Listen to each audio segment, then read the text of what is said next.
Business owners often ask me the same question. What's the best thing I should do right now to grow my business? But here's the truth. That question isn't so simple because it's actually made up of a bunch of little questions. It's like walking into a candy store with 1,000 choices and trying to figure out which one will taste the best for you. It's overwhelming, it's paralyzing, and most of the time it leads to no real action. The real power isn't in all the options, it's in your ability to decide. And that decision making ability isn't a guesswork, it's a skill you can learn. So today, I'm going to show you how a CFO breaks down this big question to get down to the heart of the matter. So to if you feel stuck trying to choose the next thing to do in your business, this episode is going to give you the clarity to move with confidence. So let's get into it. Welcome back to the office hours, the ZFO office hours. As you heard in the intro, right, we're diving into this big question and trying to break it down.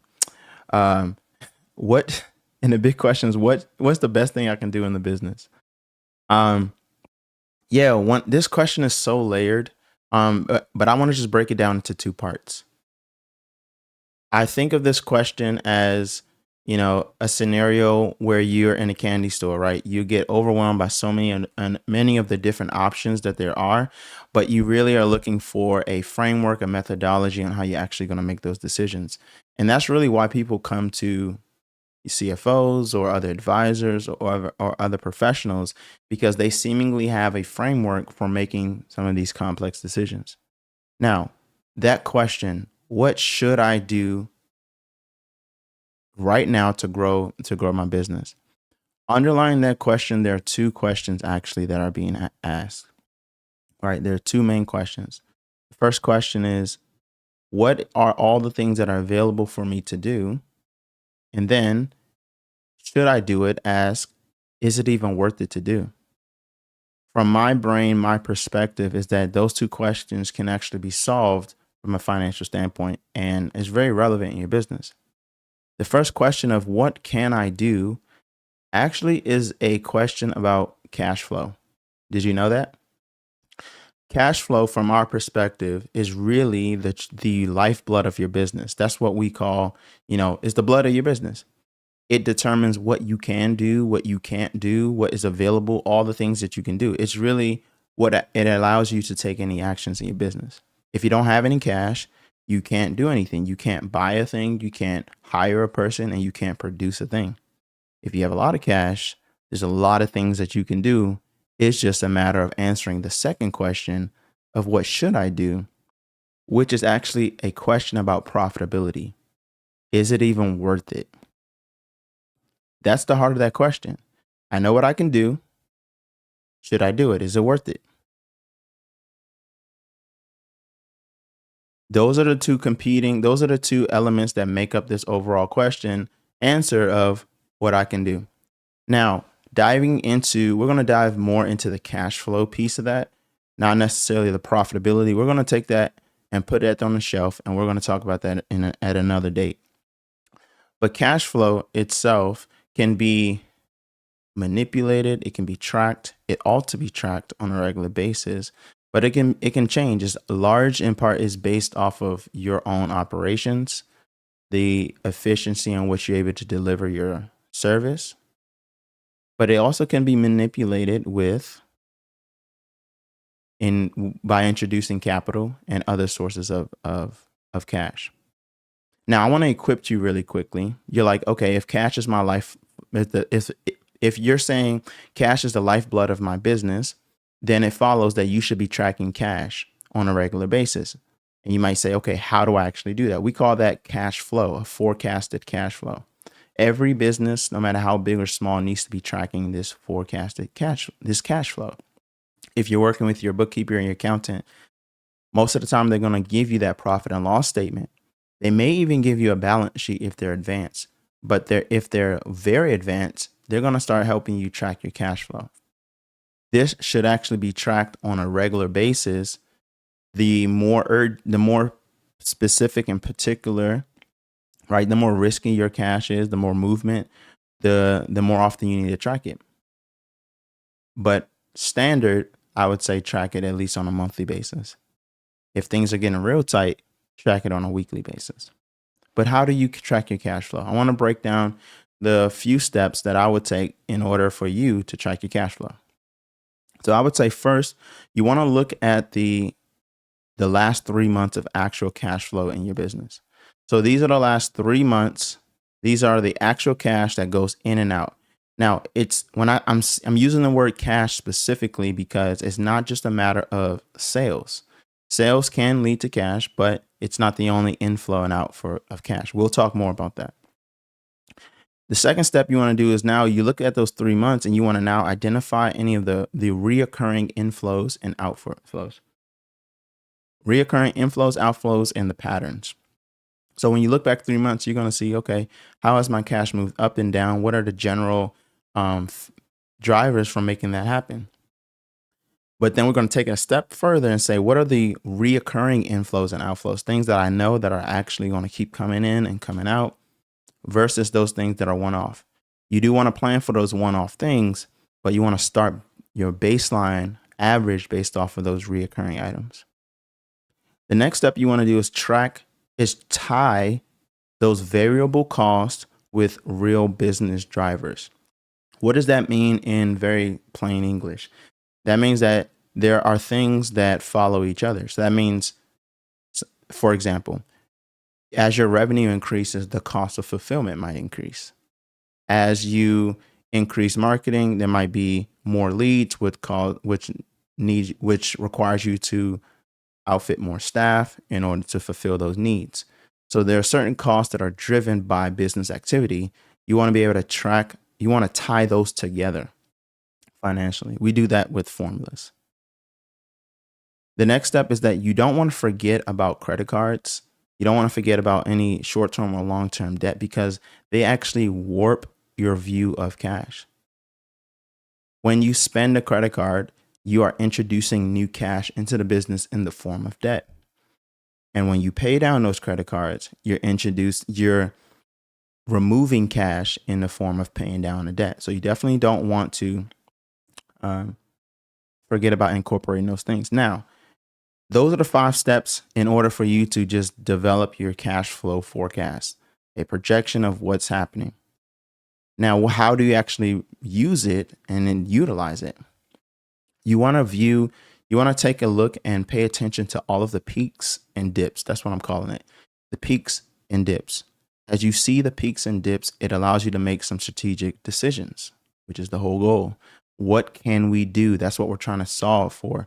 What is available for me to do? When your cash flow peaks and you see those mountains peak, that's an indication that, oh, that's when I should actually take action and do something. When you see those dips, that's a yellow light to say, be cautious. Your cash flow is dipping, is slowing down. When you get a map when you map out the entire year of what your projected peaks and your dips, now you start understanding how you can plan decisions for the business in the future. You can plan new hires. You can plan new equipment that you wanted to purchase. You can plan, moving to that new studio you've been eyeing. You can also slow down and say when the cash flow dips, this is not the time to actually make that purchase, to make that hire, to increase the amount of increase our spend in a certain department. Answering this question is going to be using a cash flow forecast is like your weapon to be very savvy as a business owner. I have a client I was working with. He's in event production, and in his story is really a battle between cash and profitability. Because how many of you know that cash and profits are not the same exact thing? Maybe you do, maybe you don't. But in this story, my client, he essentially landed one of his largest contracts. He does events, so it was a large project, a large contract. One of the things that we experienced is that landing that was so great, it was going to hit his bottom line. It was going to be awesome, right? But what we faced is that in order to actually get the project off the ground, he was going to have to front upfront cash or come up with the upfront cash to get it off the ground in order to even get to that profit that he was looking for. And so this is why it's so important for you to be able to project your cash flow, because the question is not just what can I do? It's also how can I actually make it happen? I told you that cash can be manipulated. Cash flow can be manipulated in the form of introducing new types of capital. So what we did was find debt, find other capital raises, personal investments into the business. Those are ways that you can introduce new cash in order. Oh, and the fourth way is we renegotiated our agreement with the client in order to increase our upfront deposit that was required to fulfill the contract. So these are 4 ways that you can manipulate your cash flow in order for you to be prepared for growth in your business. Ways that you can do that even before. So I would recommend you do that before is actually needed, before you start, before you actually get that large contract. What do I mean? I mean, secure those cash reserves so that they can support your growth and your scale. That means securing a line of credit that might be above the type of projects you're working so far.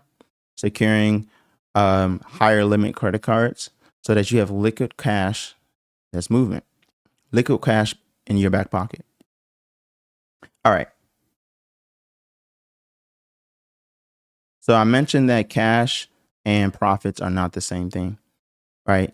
Because I said that the question of what should I do is actually a profitability question. It shows you the end result of the actions that you took. Did they actually prove to be worth it? So if cash tells you everything you can do, at the end of the day, what should you have done it? And that's really what profit is. Now, I mentioned that they're both not the same thing.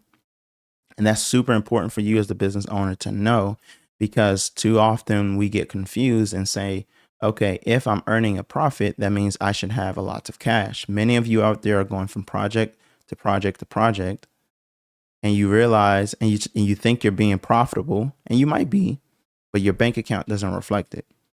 It's really because there are certain cash inflows and outflows that do not affect the bottom line. As I mentioned, remember I mentioned the capital, the debt, the lines of credit, right? Even investments by owners or distributions by the owners. Those things don't actually affect your profits. They don't show up there. And they don't show up there. So there's always a discrepancy. Profit and cash, timing can also affect the in syncness, if you will, of profit and cash as well. The timing of when you pay bills, the timing of when invoices are paid to you. You can have a large contract, and you signed it on the dotted line. In your profit and loss statement, your revenues just spiked, but they haven't paid you. They wait 6 months to pay you. They haven't even given you a deposit. And maybe you have already started spending in order to fulfill that contract. Those are the discrepancies between cash and profits, and a keen eye will pay attention to that movement.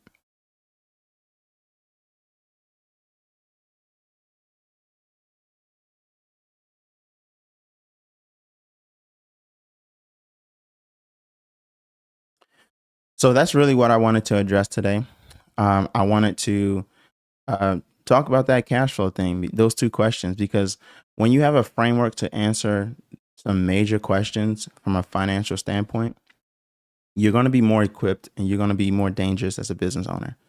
You're not going to be asking, what can I do and should I do it? You're going to be deliberating. You're going to be taking a lot more action. So hopefully that framework helps you to take better action that will lead to your profitability in your business, or will lead to you growing your business. All right. So question time. We're opening up the floor for questions. Going to the chat.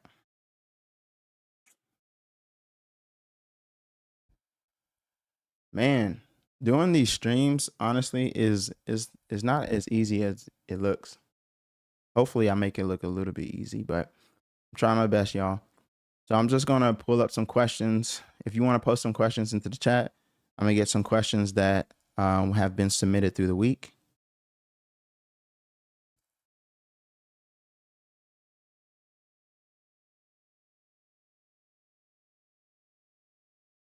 Ooh, my guy Stanley. Everybody know who Stanley is? Man, that guy's famous. He's a famous guy right there. TikTok boy.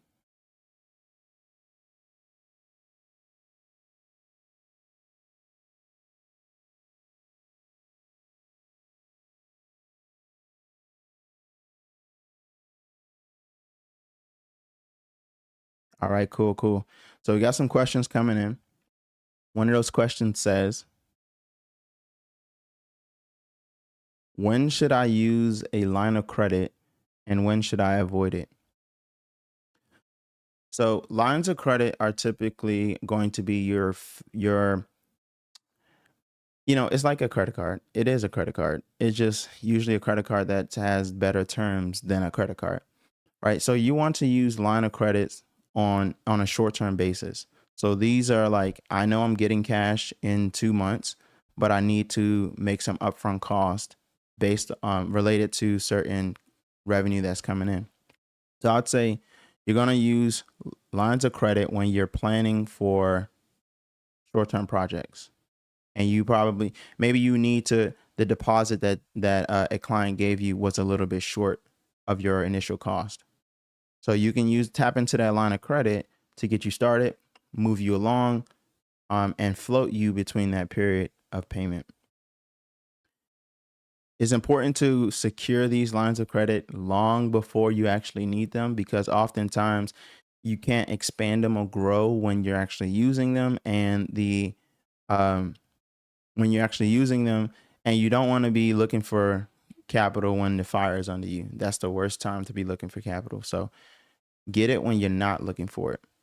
And for my AV and event production companies, you all typically have a lot of assets. There are lines of credit that are not based off of assets. What I mean is, like, they're not backed by any asset.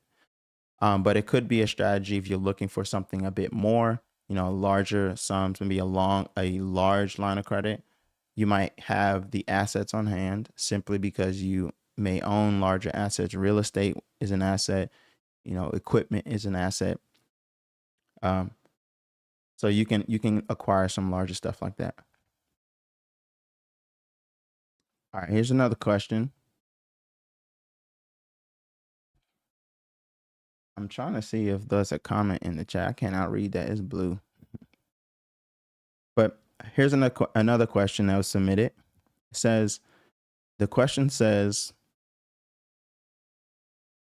what's the difference between a short-term cash issue and a long-term business problem?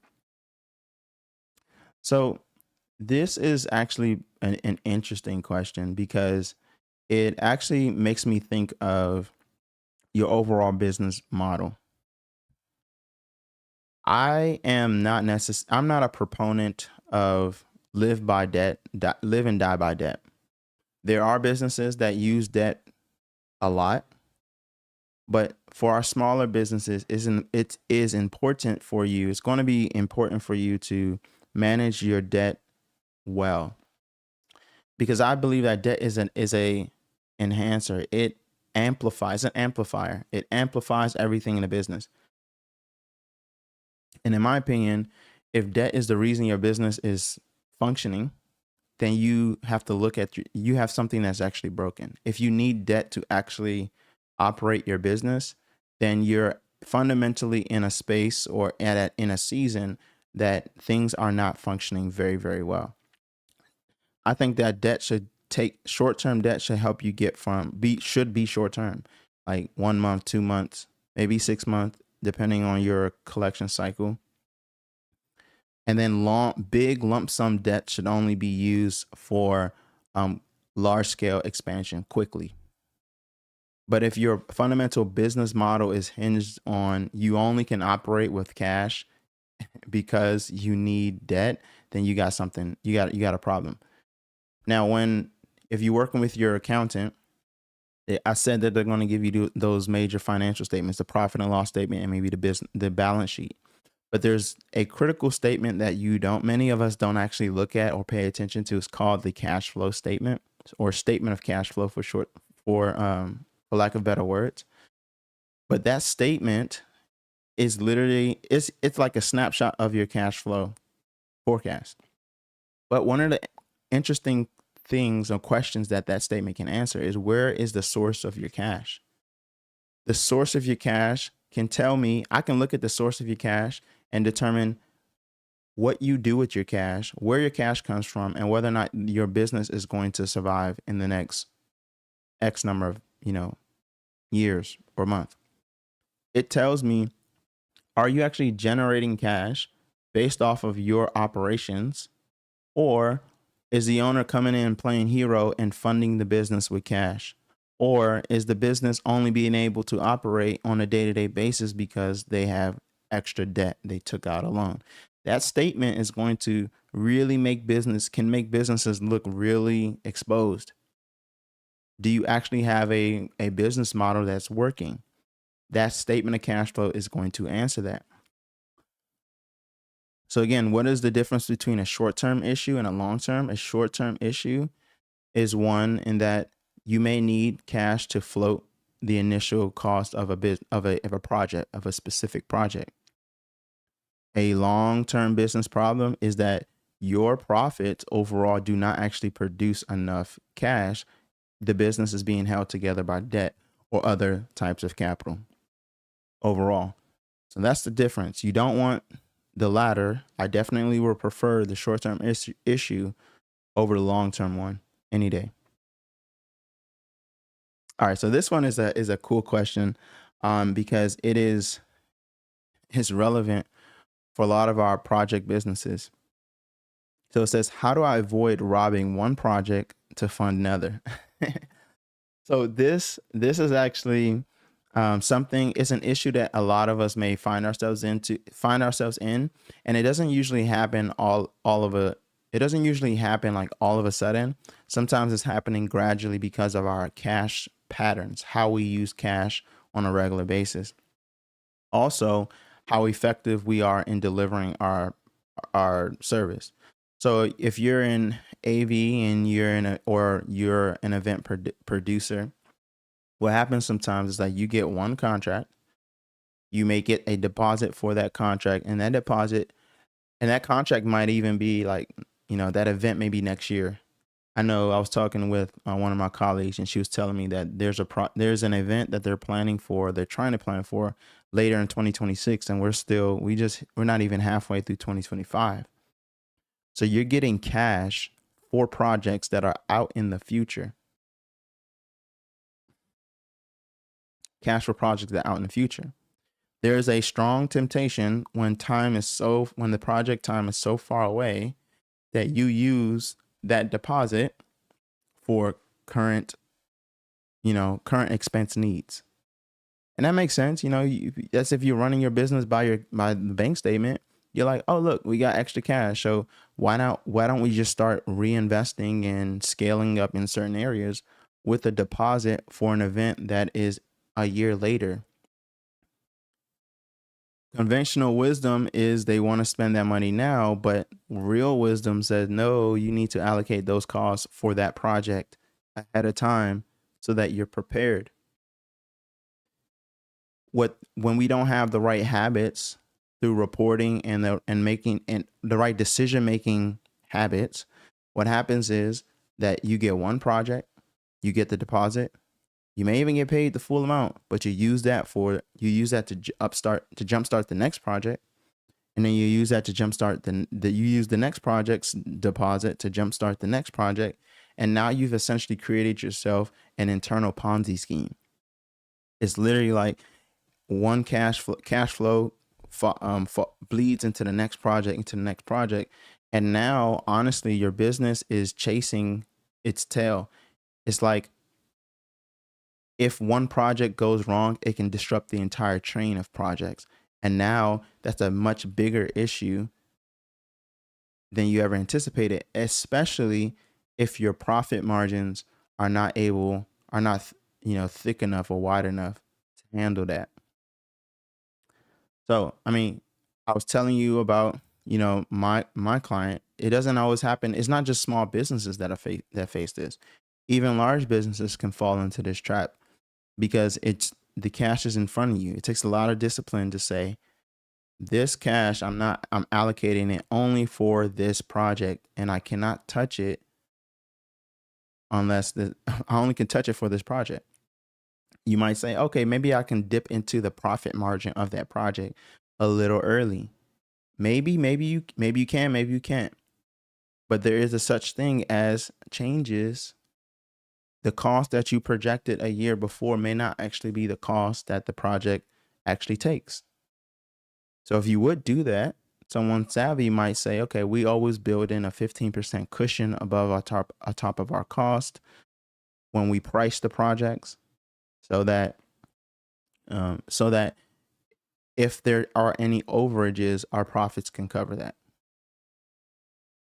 So that's how you can plan ahead and make sure you're not building an internal Ponzi scheme simply by mismanaging your cash.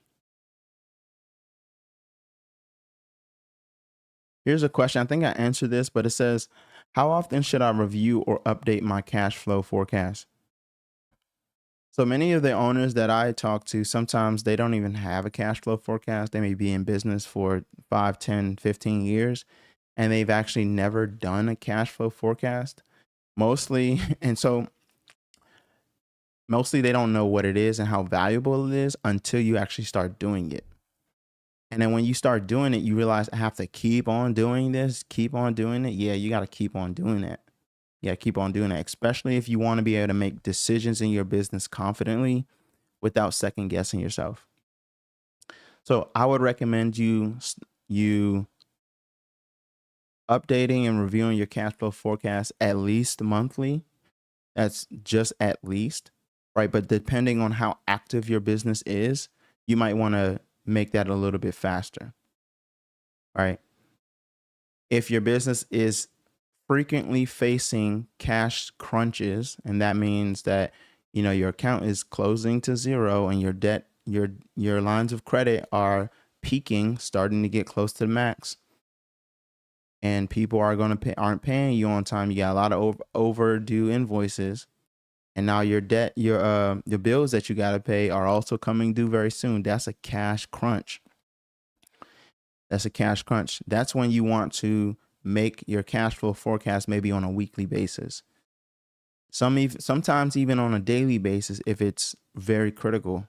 But that's going to require a lot more scrutiny on the owner to make sure that they're nickel and diming every single outflow and inflow so that they can survive that period. Now, a cash flow crunch should only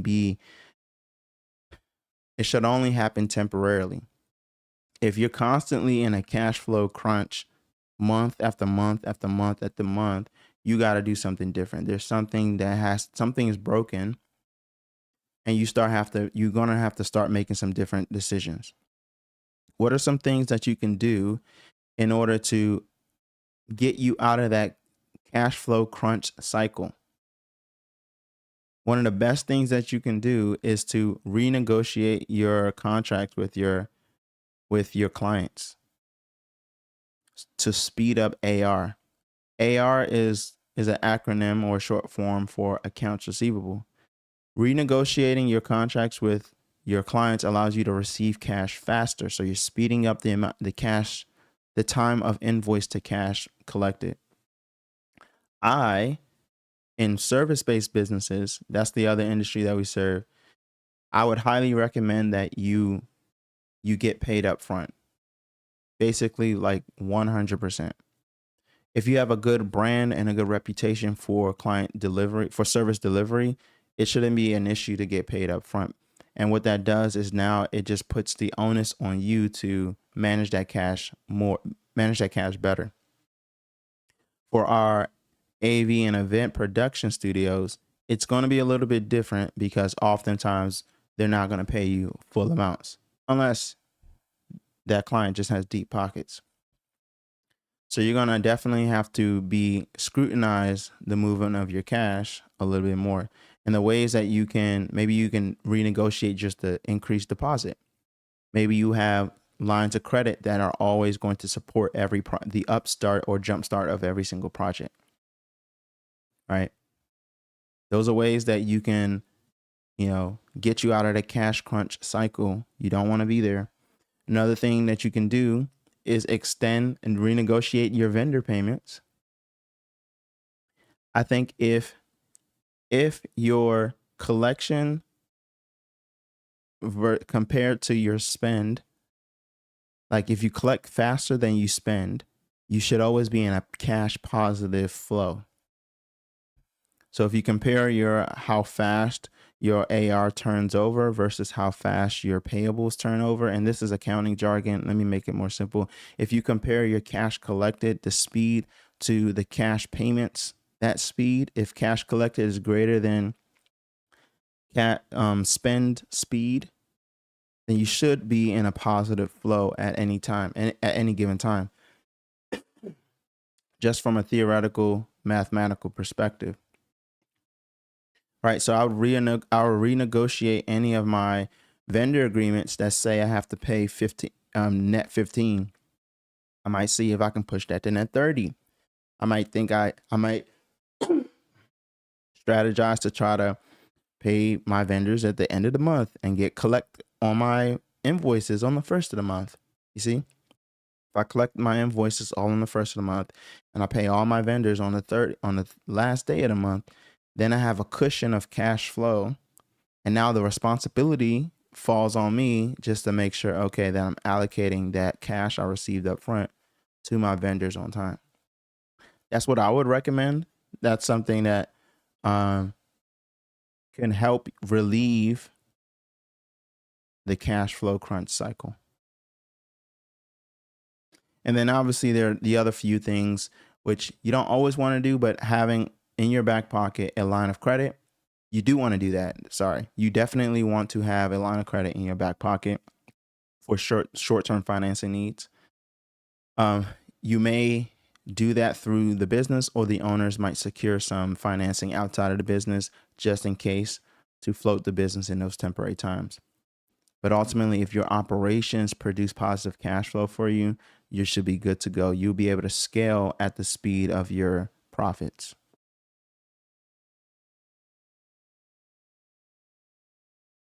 All right, so this is an interesting question. It says, what does a CFO look at when deciding if a business is ready to grow? Yeah. Um, a business is ready to grow when when their cash flow is like positive, positive, positive. They start tying months together. Their cash flow is positive, and their reserves accounts are starting to overflow. Now they're ready to go grow. That's one way. That means that they can grow. But because I mentioned that cash answers the question of what can I do, what's available, but it doesn't really answer the question of should I go ahead and do that.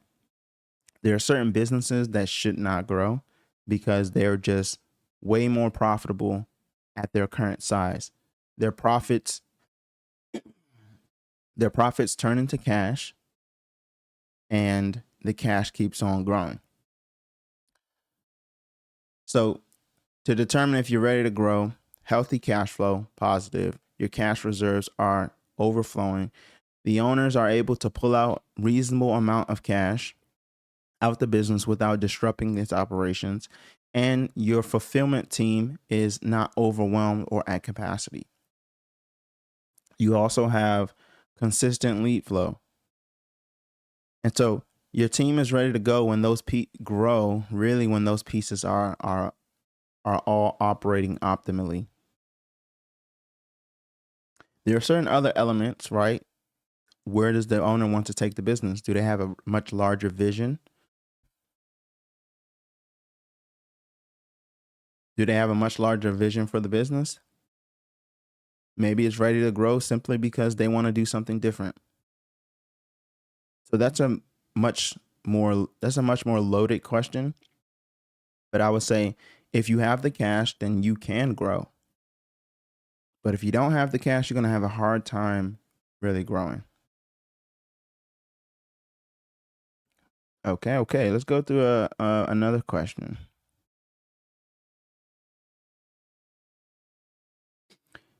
Hmm. How can I tell if a opportunity is really worth it? So I mentioned that profit answers the question.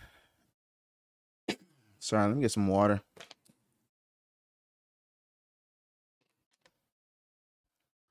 I mentioned that profit answers the question of what should you do? Like, is it worth it? And what I've come to know is that that's really just a way to analyze the financial worth of the decision that you made. But when you start getting into the nitty gritty, you realize that profitability is not just like the word profit is not just a number thing. We want it to be a number answer, which it is on from a financial standpoint. But as a CFO, one of the major things that we do is pair the qualitative things with quantitative. We realize that profit is not only a dollar perspective, it's not only a a financial output, but it also helps you to understand like the energy it takes. Like, is it worth it? Is like did it can also you can answer the question, is it worth it, in two ways. Like, was it profitable? And then two, did I like it? So there's different elements of determining, is it even worth it. It's not just about what's left over. It's like who's left standing after all of the other real costs that are not financial are counted. That means that, was it really worth it to work with a client who was my largest client, but they came with the largest amount of stress I've ever experienced? Can my team handle that level of stress another day? That helps you understand that, okay, profit is qualitative and quantitative. So when I ask the owner what they want out of this business, I have to match that profit. It's yeah, I'm only going to get to the goal if they get the number and they feel good about it. Goals in our vision isn't just numbers. It's like, okay, what's the feeling that I feel when I hit that number? What's the feeling you want? I want to feel accomplished. I want to be able to feel relaxed. And if you're getting those profits, but you're not feeling relaxed, overall, generally, you're going to say it may not be worth it. All right. So it's a deeper hole, it's a deeper understanding of profit analysis. Maybe there's, emotional analysis that ought to go around that, because every business decision you make has two costs: a financial cost and an energy cost. So if you only measure one versus the other, you're not going to get the full picture.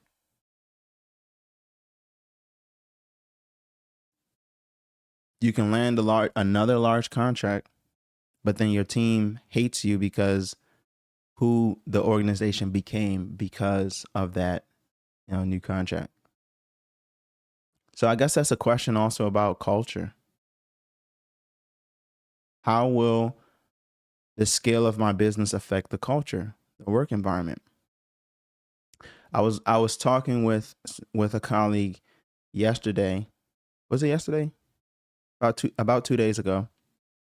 And we were talking about how your fulfillment department is like your fulfillment department increases the lifetime value of the company, particularly when you're talking about mergers and acquisitions and perhaps presenting your company as valuable to sell. Because your business grows with revenue that can grow the business, but how you fulfill and deliver, and fulfillment is a combination of the people and the processes and the softwares that they use. So your whole fulfillment, how well they perform, how long they stay, the environment that they cultivate, is contributing to the lifetime value of the business. Because if all those things come together very well, you have longer term clients. And that's actually what buyers are actually looking for. When you have those things in place, people, process, and your software is all humming. and they're all in sync and they operate even without you, the lifetime value of your entire business grows. So taking on new business that might stress the lifetime value of your business, the fulfillment process, is a part of the question, is a part of the answer. Like, is it worth it? So you don't want to not think about that. That's what I'm saying.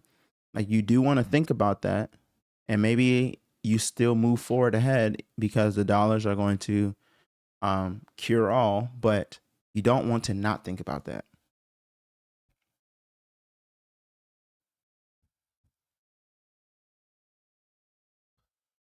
All right.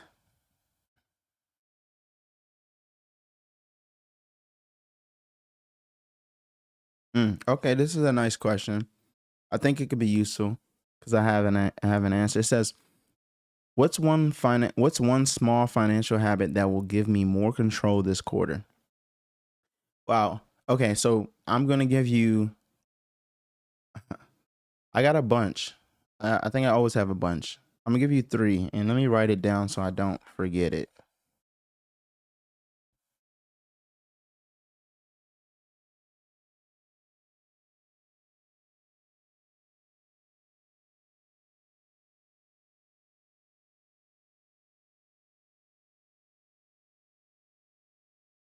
All right. So this one I think is cool because it it goes against what we think works, but it just plays on our human psychology. It's this idea of an automatic cash drip, having cash drip funds. What do I mean by that? That's when you set up a process in that when you receive cash, portions or percentages of that cash get dripped into different bank accounts, into a small bank account, right? Every time you receive cash, a percentage goes to there. Maybe and it is not big. It's not like 50%. It's literally like 5%, 3%, maybe at most 10%. Having an automatic drip into a fund does two things. It actually plays on this concept that I learned reading this book that I recommend.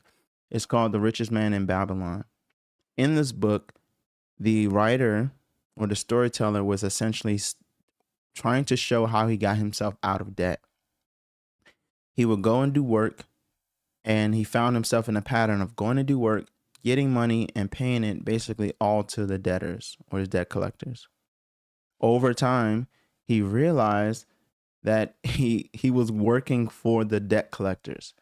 That's essentially, he was just a middleman. He'll go do work, pass on all the cash to the debt collectors, and he ends up with less. He ends up with nothing and more stress, right? Because he's a fulfillment. He's not actually getting compensated because he finds himself in the middle of a client and debt collector. And how does he dig himself out? He says, every time I get cash from the client, I'm going to put away 10% for myself and move and then pay the creditors. So I get cash, put 10% for myself, then pay the creditors. Cash, 10% for myself, then pay the creditors. Over time, what he realized is that the same process, he was still living the same process. The creditors were still getting paid, but he was also now getting richer. That 10% started to grow and grow and grow when he started, and then he started to feel it. I mean, it was in the book they're describing it as like an olden time, so it says like gold coins, it's gold pouch. So walking around with a heavy gold purse, that's what he called it, made him feel better about himself overall, simply because he changed his cash habit and said, okay, 10%, then I give the rest to the creditors, 10%. He built himself, he got himself out of the debt and got richer all at the same time. Why do I bring up that story? Because this automatic cash drip fund of like 10%. It doesn't have to be a lot. It can be 5. It can be like 3. It just it's like it allows you to build up cash in your business without even really thinking about it. You almost forget about it because sometimes our own psychology prevents us from doing the things that we know we ought to do. So this is an automation. It just happens. Every time cash comes in, a small percentage it just drops into, a reserve account for the business. And then you turn around, look at that thing 1 year later, and you're like, whoa, okay, I can actually do something that I didn't know I had the ability to do. You wake up and this literally happened like this year. I have a client, and they were not doing the best job. They weren't doing the best job of tracking their financials in general. And so they had different bank accounts. They weren't always tracking it, but they had an automated transfer going into this one account that they actually lost access to for like a year. They lost access because they lost passwords, and the bank that they use is just so archaic that it's hard to get the access. So they're still sending these transfers, and they're a larger organization, so they're not feeling it at all, right? And they're just like, okay, they were sending, just for context, they were probably sending around like 3,000 every month, or every 3 to 6,000 every month, going into this account on autopilot. Fast forward 2 years later, there's a new capital project that they want to embark on. They actually want to revamp their all of their audio and visuals, their equipment, right? And they project and estimate that this cost is going to be about 170,000. Now, when presented with their current cash flow and their current account that they can see, right? That 170,000 is like, it looks like they're going to have to essentially finance it and pay it over time. They want to go through with it, but they're going to have to finance and pay it over time. And so it's a bit of a more daunting undertaking. But it's a daunting undertaking. Then one day, they finally get access to that account that they just were blindly sending money to. They say, oh, we don't know what's in there. We'll see if whatever is in there, we can try to use it towards this new AV project. So they open up the account, put in the password. The password fails, so they gotta go recover the password, right? Forgot password. And once they look into the account, they finally get access. It says 200,000. It says 200,000 that they didn't know that they had in this account. All because there was an automatic transfer that was just going into this account every month, every couple weeks, and it went out of their brain for 2 years. And now when they actually wanted to do something significant and major, they had the cash just miraculously, right, to pay it off in huge lump sums and to not finance it. Have you ever found like $20 in in your jeans, in your pants when you washed it? And it's just like, or in your jacket pocket, you lost it, and then you found it. It's like that feeling of elation, of joy, like, oh man, whoa, new money. I call that girl math. When you forget about your money, and then you're reminded of your money, and then it becomes new money. Girl math. It's not just girl math. That's actually people math. That's what happens, which is why this principle of setting up a drip campaign, automatic drip fund, is super effective and helpful. And it can bypass our own human, tendencies. The last two things I want to share with you is It's two more strategies. A tax projection strategy and it solves taxes. I meant to tell you that, cash flow solves taxes, but one of the ways that you can solve taxes is through cash flow. And if you're able to get comfortable even projecting your forecast, you can essentially project anything, including your taxes. So imagine if it's May 2nd and a year from now, now you already know what your tax liabilities are going to be next year. With what can you do with that type of information? Well, if you can utilize what we just talked about with cash flow, you can start planning for that tax liability sooner, even now, so that it doesn't become a big thing during tax season. What are ways that you can plan for it? Let's say you already knew you were going to have a 45K tax bill, right? And now you're like, okay, I got 45K. I know it's going to come. Should I pay it? Maybe. Or what if you threw that into a high yield savings account? What if you threw that into a CD account that guarantees a certain percentage of interest on it? You can essentially start making some more income with the tax cash that you would have already paid, right? That's one way to plan for the tax. As long as you avoid the underpayment penalty, maybe that's something you want to avoid. We can talk more about that. But knowing the cash ahead of time, projecting your taxes ahead of time, or just projecting the future, forecasting it, gives you so much more power today and so little stress tomorrow, because some of these things some of the problems that you'll face tomorrow can actually start being solved today. And the way businesses do that is through their cash flow forecasting and using that to guide the decisions that they make today and decisions that they will make tomorrow. So hopefully that was a little bit helpful to some, a lot of bit helpful to many. But I enjoy this learning journey. We're going to keep this going. Next week, we're back here, same spot, same time, ZFO office hours. And we're going to be talking about, I don't know yet. We'll figure it out. But I hope you will join me. Thank you. Subscribe to the YouTube channel. Comment, like. And if you want to hear any new topics or you have any of your questions, don't be afraid to submit them. I would love to hear from you. Take care now.